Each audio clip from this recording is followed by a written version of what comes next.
Hello नमस्कार dear students.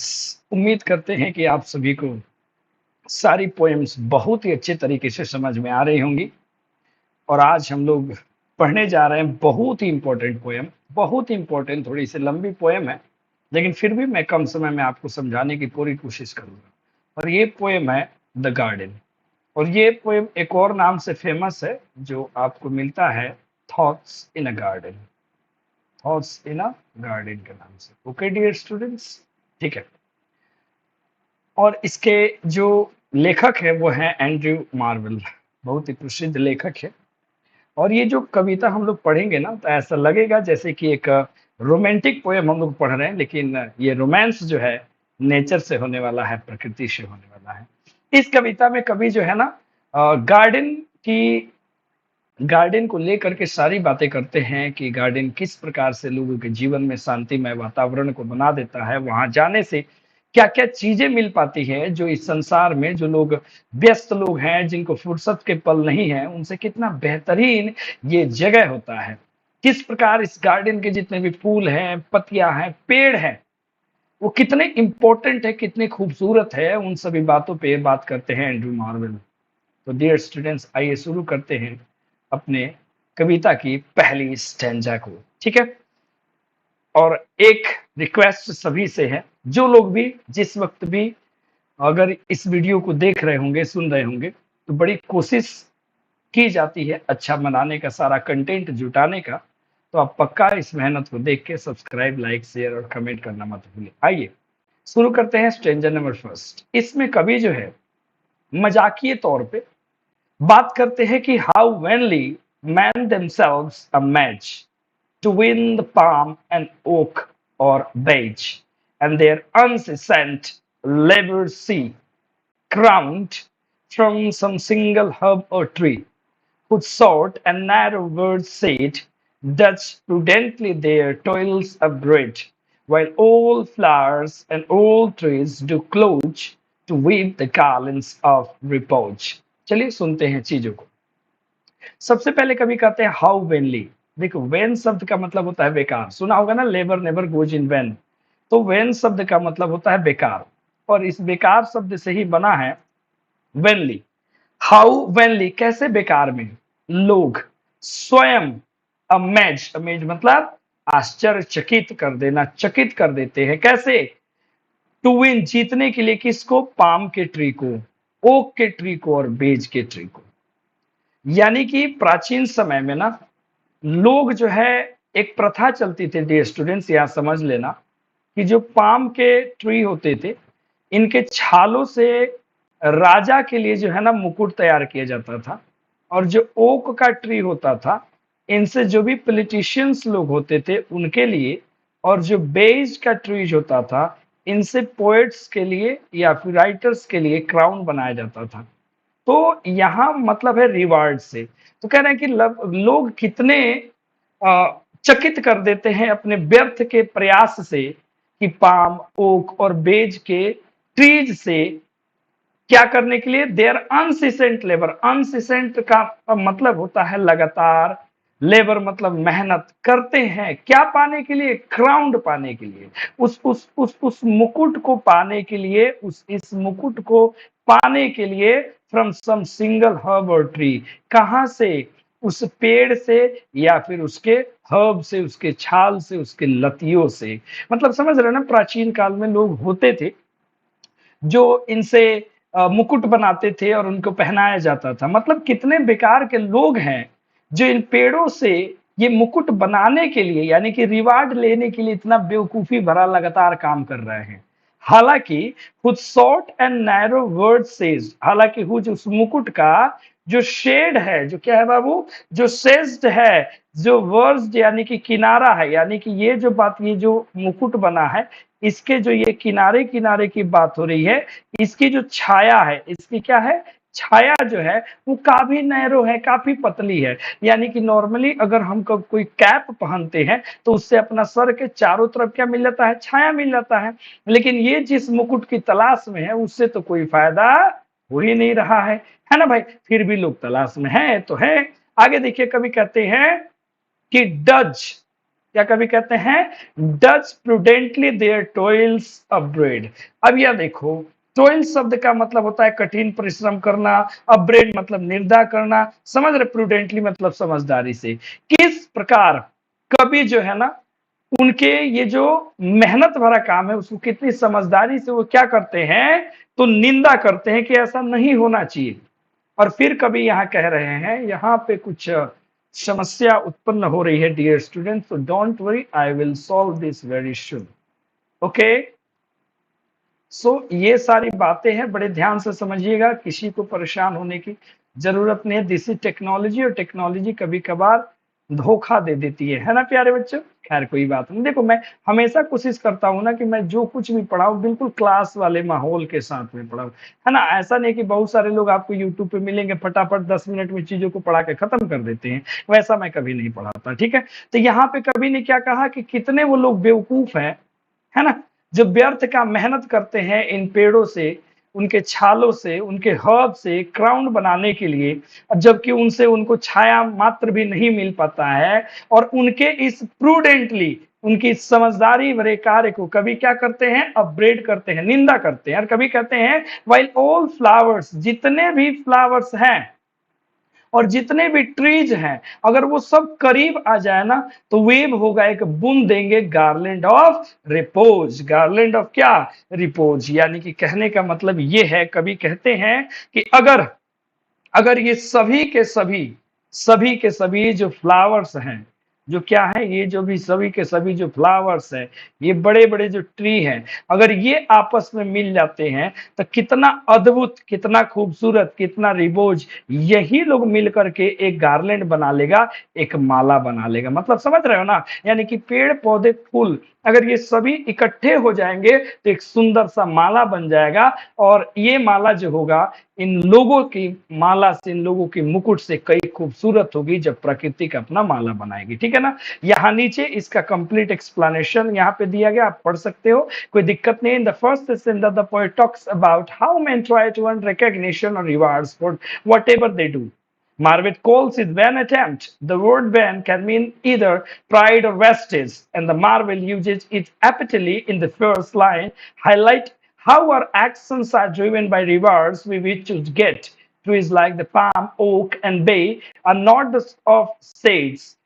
Whatever pleasure one may derive out of this tree is shallow and superficial. Therefore, people who look only for fame therefore obtain such trees, short and narrow wags. However, when people work hard towards something without caring about vain goals or shallow rewards, they find garlands of repose. Meaning होता है ट्रिंक्वालिटी, meaning होता है शांति, meaning होता है चैन का। मतलब यहाँ पे this garlands are made by flowers, bushes, विल्विनियस trees and gently closing to each other. कभी यहाँ पे क्या समझा रहे हैं संपूर्ण जो है ना अपने इस स्ट्रेंजर से, कि वो लोग कितने बेवकूफ हैं जो नाम के लिए, जो अपने रिकॉग्निशन के लिए, ऐसे ऐसे रिवार्ड के लिए तरसते हैं, मेहनत नहीं करते हैं, तो बदले में उनको नैरो मिलेगा, जो भी मुकुट मिलेगा नैरो मिलेगा। लेकिन जो लोग मेहनत करते हैं उनको बहुत ही बड़ा रिवार्ड मिलता है, किसके रूप में? जैसे कि पेड़ पौधे और फ्लावर्स मिल करके खुद एक माला बना ले, उतना बड़ा उनको रिवार्ड मिलता है। किनको? जो लोग मेहनत करते हैं उनको। ओके माय डियर स्टूडेंट्स, उम्मीद है पहला स्ट्रेंजर समझ में आ गया होगा, ठीक है ना? चलिए दूसरे की तरफ बढ़ते हैं, कभी यहाँ पे डिस्कस करने वाले हैं। Look at this. Okay dear students, okay, यहाँ पे कभी डिस्कस करते हैं, क्या डिस्कस करते हैं जरा ध्यान से देखिएगा। कभी यहाँ पे डिस्कस करते हैं स्ट्रेंजर नंबर 2 में कि फेयर क्वाइट। फेयर, देखो यहाँ पे फेयर क्वाइट कैपिटल में लिखा गया है, ये तो बिल्कुल शांत, ये एक इन्होंने पर्सोनिफिकेशन का यूज किया है, personification. What is personification my dear students? Person को फिकेशन, यानी कि जब किसी नॉन लिविंग थिंग को आप लिविंग थिंग के रूप में जब आप बिहेव करते हो तो वो पर्सोनिफिकेशन, मानवीयकरण कहलाता है। जैसे मैं कहूँ, ठीक है ना, जैसे हम लोग कहते हैं ना कि चांद चमक रहा है, चांद खुद से तो नहीं चमकता है, लेकिन हम लोग कह सकते हैं कि चांद चमक रहा है। मैं कहूँ कि पेंसिल ने मेरी जान ले ली, तो पेंसिल ने तो जान नहीं लिया होगा, लेकिन हम ऐसा कहते हैं कि ट्रेन ने फलाना की जान ले ली और ट्रक ने फलाना की जान ले ली। तो यहाँ नॉन लिविंग थिंग को आप पर्सोनिफाइड कर रहे हैं, है ना, इसको मानवीयकरण कहते हैं। फेयर क्वाइट, बिल्कुल शांत। हैव आई फाउंड दी मतलब यू हियर, यानी कि मैंने इस गार्डन में किसको पाया? फेयर क्वाइट को पाया। एंड इनोसेंस, और इनोसेंस, इनोसेंस का भी पहला लेटर कैपिटल है, यानी कि यहाँ पे दो पर्सन है, एक पर्सन हो गया आपका फेयर क्वाइट और एक पर्सन हो गया आपका इनोसेंस, और दोनों क्या है? एक दूसरे की सिस्टर्स हैं, दोनों एक दूसरे क्या है? बहनें हैं। कभी कहते हैं कि fair quiet have I found here and innocence thy sister dear. Mistaken long, अब कहते हैं कि मुझसे तो बड़ी गलती हो गई। आई साउट यू देन, साउट मतलब ढूंढना, मैं तुम लोगों को ढूंढता रहा इन बिजी कंपनीज ऑफ मैन, लोगों की भीड़ में। कह रहे हैं कभी गार्डन में आकर के, गार्डन में उनको क्या क्या मिला? तो उनको मिला फेयर क्विट यानी कि शांति, उनको इनोसेंस मिला, और कहते हैं कि मुझसे बहुत पहले गलती हो गई कि मैं तुम लोगों को लोगों की कंपनीज में, बीजी कंपनी में ढूंढ रहा था। You scared plants, your scared plants, a fair below, only among the plants will grow. Society is all but rude to this delicious institute. अब ये कहते हैं कि आपके जितने भी scared plants है, पवित्र plants हैं, सब यही हैं। Only among the plants will grow, और इसी के बीच में, यानी कि तुम लोगों के ही बीच में, शांति और इनोसेंस के बीच में सारे प्लांट्स ग्रो करते हैं। लेकिन जब अगर हम सोसाइटी की बात करें, हमारा समाज कुछ नहीं है सिवाय र्यूड के, और उस समाज के लिए जो डिलीशियस या लॉसियस जो सोलिट्यूड है, उनके लिए बिल्कुल बेकार है। सोलिट्यूड का मतलब होता है लॉनलीनेस, लॉनलीनेस मतलब एकांत। ये कह रहा है कि हमारे समाज के लिए ना, ये गार्डन में जो एकांतपन मिल रहा है, जो डिलीशियस यानी कि बेहतरीन एकांतपन जो मिल रहा है, समाज के लिए बिल्कुल बेकार है, क्योंकि समाज के लोग क्या है? रूड है। और कभी यहाँ पे क्या समझा रहे हैं? In the second the Marvel personifies quiet in innocence and views them sisters. He says that he found peace not in the busy companies of friends and acquaintances, but in the solitude of well-grown garden. He says that the gifts of sisters, quiet and innocent, can only be found in the company of plants. In the end, he concludes by claiming the society is simply indifferent or ignorant towards this delicious solitude. तो मैंने समझा दिया, वही चीज को यहाँ पे explanation में लिखा गया। एक्सप्लेनेशन इसलिए मैं दे दे रहा हूँ डियर स्टूडेंट, बिकॉज बड़ा इंपॉर्टेंट है ये बड़ा इंपॉर्टेंट है, ये तो आता है परीक्षा में मेरे प्यारे बच्चों। आ जाओ स्टेंजा नंबर 3। अब यहाँ कभी कहते हैं कि no white nor red was ever seen, ना उजला ना लाल कभी देखा गया। So amorous, so amorous as this lovely green. Amorous शब्द का अर्थ होता है डियर स्टूडेंट बहुत ही खूबसूरत, बहुत ही खूबसूरत, ठीक है ना, स्वयं से प्यार करने जैसा। तो कह रहे हैं कि ना तो व्हाइट इतना खूबसूरत, ना तो रेड इतना खूबसूरत, जितना कि लवली ग्रीन एमरस है, सुंदर है, उतना ना व्हाइट है ना रेड है। यानी कि कलर्स की बात करते हैं कि जो ग्रीन कलर है, जो गार्डन की कलर है, वो सबसे खूबसूरत है। फॉन्ड लवर्स, और ये जो लवर्स होते हैं, क्रूएल एज देयर फ्लेम, कभी यहाँ पे उन प्रेमियों की आलोचना कर रहे हैं जो क्या है? क्रूएल है, और अपनी अग्नि में वो जल रहे हैं। समझ रहे हैं कि नहीं समझ रहे हैं? वो क्या करते हैं समझना बड़े प्यार से। यहाँ पे फिजिकल रिलेशनशिप या फिर प्यार वगैरह में थक जाने के बाद कभी चर्चा करते हैं और कहते हैं कि ये जो क्रूर लवर है क्या करते हैं? Cut in this trees their mistress name. अरे वाह, ये पेड़ जो देखते हैं ना भैया, हम यहाँ पे कुछ प्रेमी प्रेमिका लोग जाते हैं, पेड़ को काटते हैं और यहाँ पे नाम लिखते हैं सोनम बेवफा है। क्या लिखते हैं? सोनम बेवफा है। समझ रहे हैं ना? तो इसलिए कभी ने उनको क्रूएल कहा, देयर फ्लेम उनको कहा। अब कहते हैं कि little alas they know or heed how far this beauties her exceed. इन दो लाइनों का मतलब है कि वो ये नहीं जानते हैं कि उनके प्रेमिका ये सोनम से ज्यादा खूबसूरत, एक्सीजेस मतलब बहुत ज्यादा खूबसूरत है। किसका? इस पेड़ की खूबसूरती, और इस खूबसूरती के वो सत्यानाश कर देते हैं। Fair trees wherever your barks I owned। अब कवि जो है ना यहाँ से थोड़ा सा एक कसम खाते हैं। ट्रीज को कहते हैं कि खूबसूरत ट्रीज, जब कभी भी मैं तुम्हारे बाग शिल्कों पे मैं घाव को देखूंगा। No name shall but your own be found. तो ऐसा हो कि उस पे किसी और नाम की जरूरत ना हो, चूंकि तुम्हारा खुद एक नाम है। अब तुम ही बताओ, ये पेड़ का तो स्वयं एक नाम है कि ओक का पेड़ है। अब इस पे तुम और नाम लिख करके इसको कहे बर्बाद कर रहे हो भैया।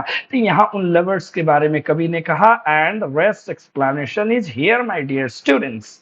So go ahead and read all the lines carefully, and I will make you sure that each and every word is very easy to understand, my dear students. Okay, so now let's move on. Stanza 4. Here, stanza 4. When we have run our passion's heat, love hither makes his best treat. The gods, the mortal beauty chase, still in a tree, did end their race. Apollo hunted deaf and so, only that she might laurel glow, and Pan did after Sarnix's speed, not as a nymph but for a writ. बड़ी important यहाँ पे बात हो रही है। कभी यहाँ पे बात कर रहे हैं कि जब हम प्रेम से थक जाते हैं, यानी कि जब हम टायर्ड हो जाते हैं अपनी पैशंस की हीट से, अपनी चाहतों के भागदौड़ से, तो हमारे जो रिट्रीट है, हमारा जो वापसी का सबसे बेहतरीन जगह है, वो यही है, वो गार्डन है।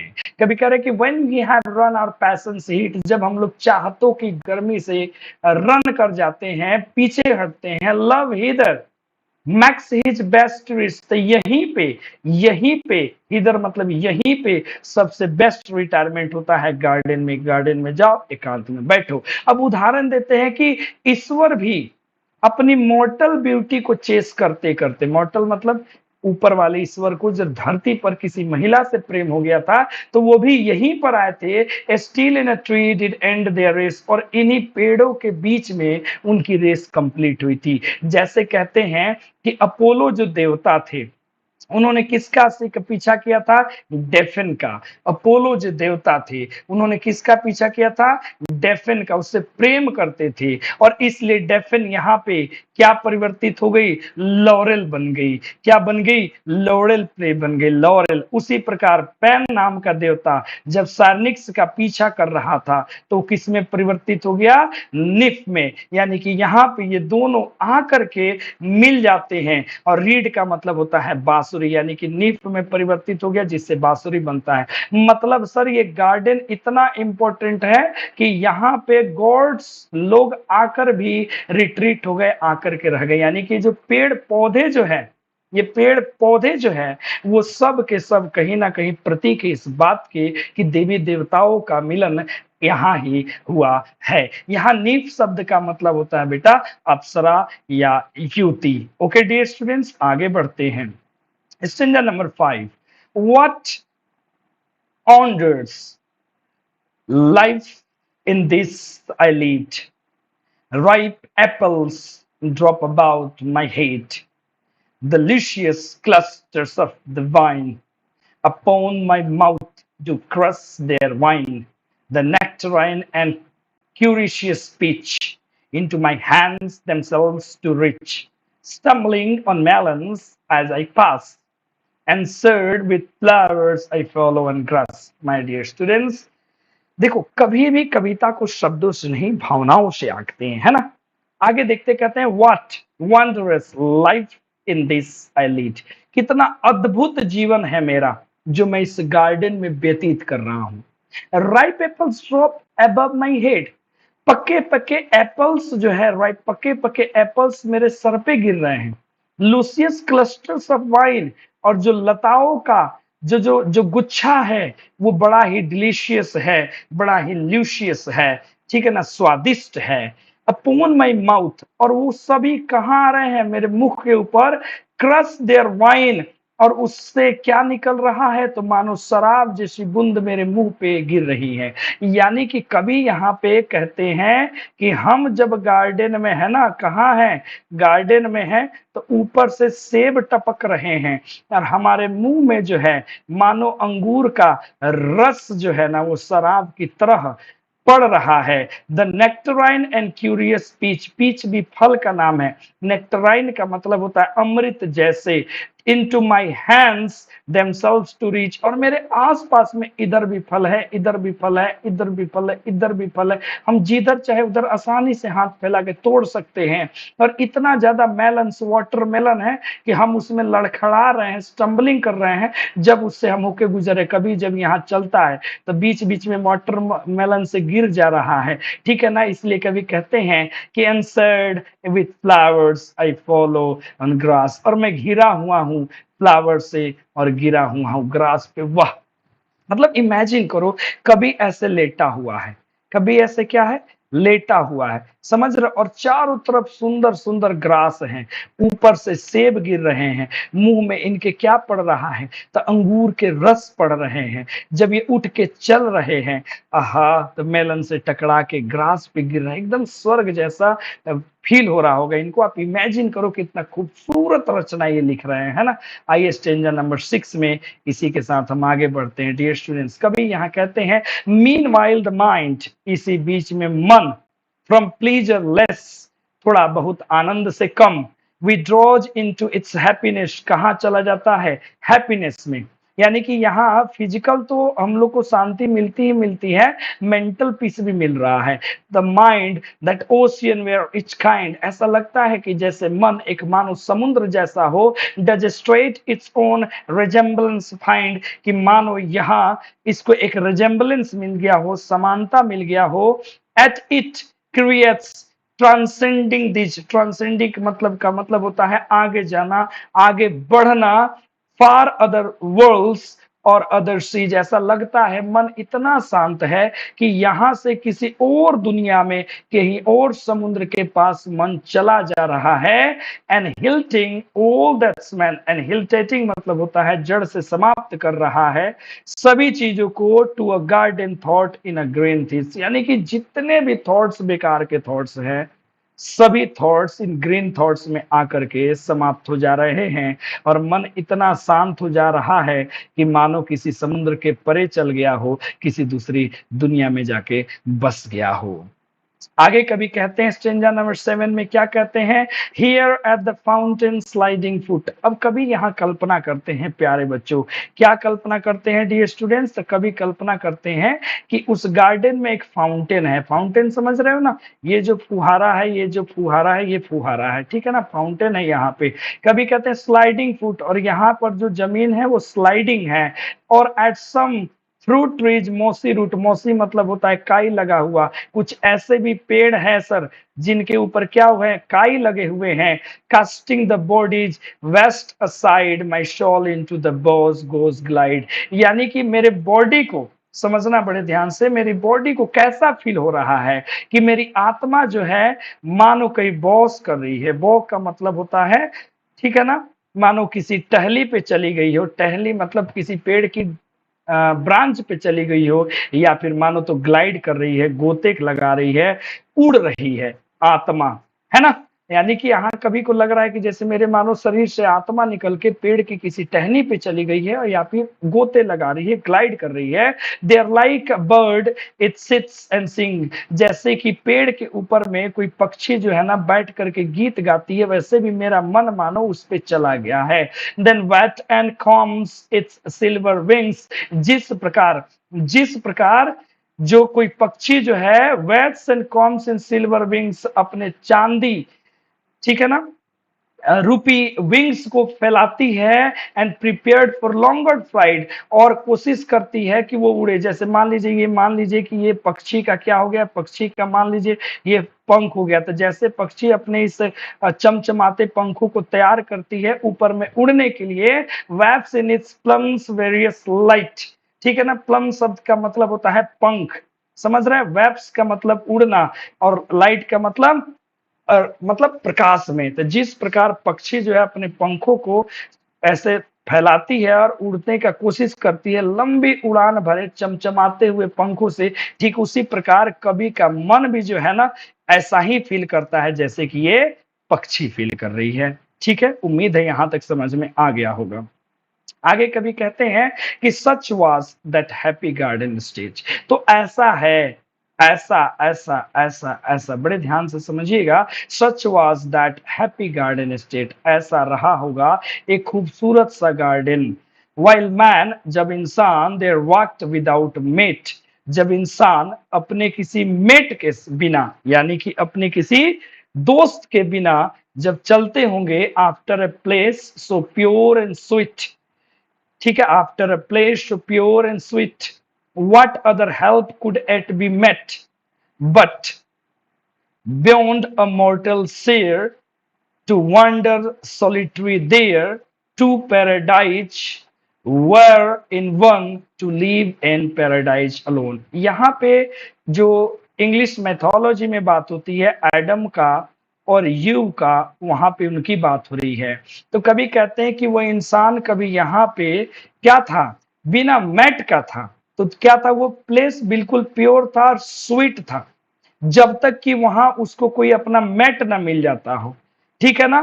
और but it was beyond a मॉर्टल share, तो उस समय यहां बात हो रही है, देख रहे ना, वॉज दैट, तो उस समय जैसे ये मॉर्टल, जैसे हम लोग की दुनिया है, इससे तो परे वो दुनिया थी। टू वांडर सोलिटरी डेयर, और वो वहां पे इंसान जो है, ये मैन जो है ना, अकेले वांडर करता था, भटकता था।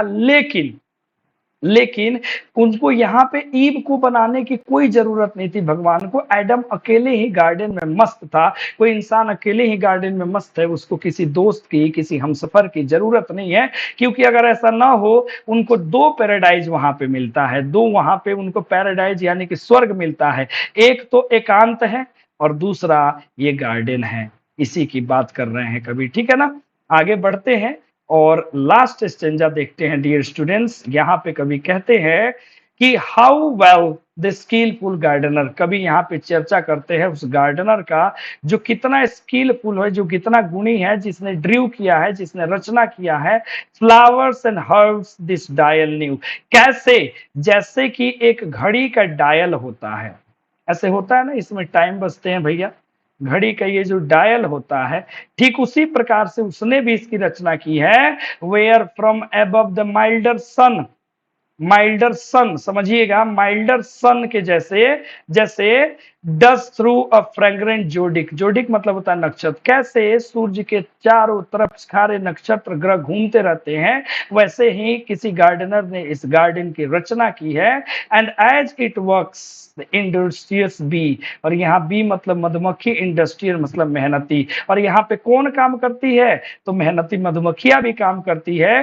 Computes its time as well as we, और ये मधुमक्खियां काम करती है तो अपने समय को उसी प्रकार कंप्यूट करती है, गिनती है, जैसे कि हम लोग काम करते हैं तो गिनते हैं। और कभी कहते हैं लास्ट में, how could such sweet and wholesome hours, कितना खूबसूरत और परिपूर्ण ये समय होता है, be record but with herbs and flowers. Record का मतलब होता है, यहाँ पे तो गिनना है, लेकिन कभी कहते हैं कि मेरी भी इच्छा है कि मैं भी यहाँ हर्ब्स के साथ, फ्लावर्स के साथ अपने समय को व्यतीत करूं। और यहाँ पे इस सभी का भावार्थ लिखा गया है डियर स्टूडेंट्स। तो उम्मीद करते हैं आपको बहुत ही बेहतरीन लगा होगा ये पोएट्री, द गार्डन और thoughts in a garden. Thank you very much.